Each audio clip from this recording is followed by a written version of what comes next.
ഉഷ ഇവിടെ ഉണ്ടാന്തോ അത് കഴിഞ്ഞാ പിന്നെ റിപ്പർ കൂട്ടാൻ ഇങ്ങനെ പോയാന്തോ ഉഷേ നീ ഇവിടെ ഇരിക്കണാടി ഞാൻ തോട്ടത്തിൽ പോയിട്ട് നിന്നെ തിരക്കി ഇലയൊക്കെ പോയോണ്ട് വെച്ച് വെട്ട് നിർത്തി. അത് ഞാൻ അറിഞ്ഞാ എടി ആസെറ്റ് ഉണ്ടാടി ഇത്തിരി തരാൻ. എന്തിനാ ചേച്ചി? ഒരു അത്യാവശ്യോടി എനിക്ക് ഇത്തിരി ഉണ്ടെങ്കിൽ താടി. രാവിലെ വന്ന് അണ്ണം മേടിച്ചോണ്ട് പോയി ചേച്ചി. ഇത്തിരി ഉണ്ടായിരുന്നു. അപ്പൊ അയാൾ രാവിലെ വന്ന് വാങ്ങിച്ചോണ്ട് പോയല്ലേ? ഓ ചേച്ചി മേടിച്ചോണ്ട് പോയ ചേച്ചി. അപ്പൊ ശരിയടി ഞാൻ ശരി ചേച്ചി. മാപ്പിള മണ്ടാട്ടിയും കൂടെ ആസെറ്റ് മേടിച്ചോ വേറെ വെട്ട് തുടങ്ങിയാന്താ എന്താ വട്ട് ഞാൻ പോണു.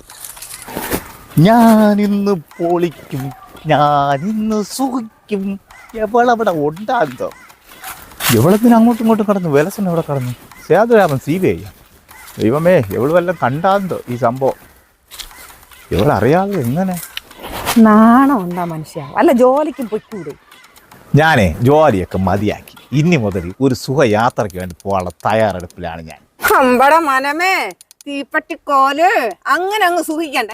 ഞാനും കണ്ടു ന്യൂസ് കണ്ട് ജയിലിലെ ശമ്പളം കൂട്ടിയെന്ന്. കണ്ടല്ലേ നീ? കണ്ടല്ലേ ശമ്പളം കൂട്ടിയ? കണ്ടല്ലേ?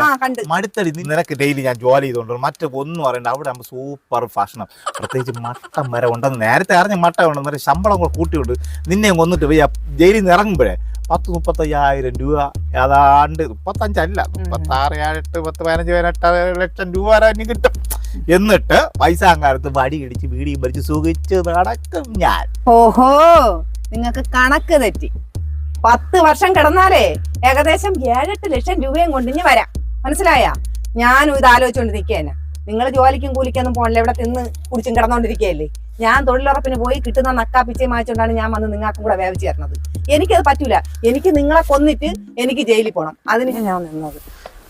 ഇനിയിപ്പോ നമുക്ക് രണ്ടുപേർക്കും ചാവണ്ട. ഇത് ഞാൻ ഒരു ഐഡിയ പറയാം. നീ ഒരു കാര്യം ഞാൻ ചത്ത പോലെ ഇവിടെ കിടക്കണം. പോലീസുകാരൊക്കെ വരുമ്പം വല്ല നീ ഞാൻ പറഞ്ഞ ഉറക്ക കൂടി വാങ്ങിച്ചു അങ്ങനെ ഉറങ്ങി കിടക്കണം. വേറെ കാര്യം പോസ്റ്റ്മോർട്ടം ചെയ്യും. അപ്പം എന്ത് ചെയ്യും? ശരിയല്ല, പോസ്റ്റ്മോർട്ടം ചെയ്താൽ അറിയും. എന്തായാലും നമുക്ക് ഇത്തിരി പൈസ വേണം. അപ്പൊ എന്ത് ചെയ്യും? ചേട്ടാ അങ്ങ് ചാവോ ചേട്ടാ? നിന്റെ അഴുക്ക മനസ്സിനടി, ദുഷ്ട മനസ്സ്. നിനക്ക് എങ്ങനെ തോന്നി എന്നെ കൊന്നിട്ട് ഇതുപോലെ ജയിലിൽ കിടന്ന് പൈസ ഉണ്ടാക്കാൻ വേണ്ടിയിട്ട്? ഈ മണ്ടന്മാർ പല ഐഡിയകൾ ഉണ്ടാക്കി ഇങ്ങനെ ഇടും. ഇതുപോലെ പല സ്ഥലങ്ങളിൽ ഇനിയിപ്പം ആളുകളെ മുമ്പേറുമാർ കൊല്ലും പൈസ കൂടുതൽ കിട്ടും. അപ്പൊ ചേട്ടൻ രാവിലെ എന്നെ കൊല്ലാൻ വേണ്ടിയല്ലേ ആസെറ്റിന് ശ്രീലതരെ വെട്ടി പോയത്? എടി ഞാൻ പെയ്യതൊക്കെ ശരി തന്നെ. ഇതിനകത്തൊന്നും ഇല്ലടി. ചുമ്മാ ഇത് കാരിക്കുപ്പി. നിന്റെ അടുത്ത് വന്ന് ഇങ്ങനെ പറഞ്ഞ് 2 സൊറ പറയാലോ എന്ന് വിചാരിച്ചാണ് ഞാൻ ഇത് കൊണ്ടുകൊടുത്തത്. എടി വേറെ ഐഡിയ. നിനക്ക് ടച്ച് ഫോണില്ലേ? നീ വാ, ഇത് കൊണ്ടുകൊടുക്കാം. ടച്ച് ഫോൺ നീ നമ്മളെ ബസ്സിൽ പോവാം. ബസ്സിൽ KSRTC ബസ്സിൽ പോയാൽ മതി. അവിടെ ആമ്പിള്ളേർ ഇങ്ങനെ ബസ്സിൽ ഇങ്ങനെ നിൽക്കും. നീ പതുക്കെ വേറെ അല്ല ദേഹം കൊണ്ടിട്ട് ഇങ്ങനെ ആക്കിയിട്ട് ഇതെടുക്കണം.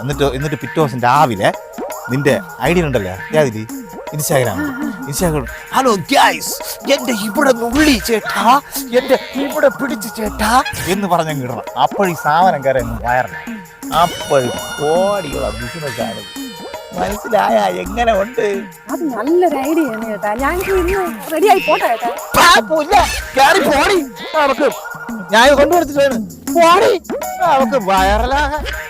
ഇവനെ ഓരോരോ കുന്ത്രകണ്ഡങ്ങൾ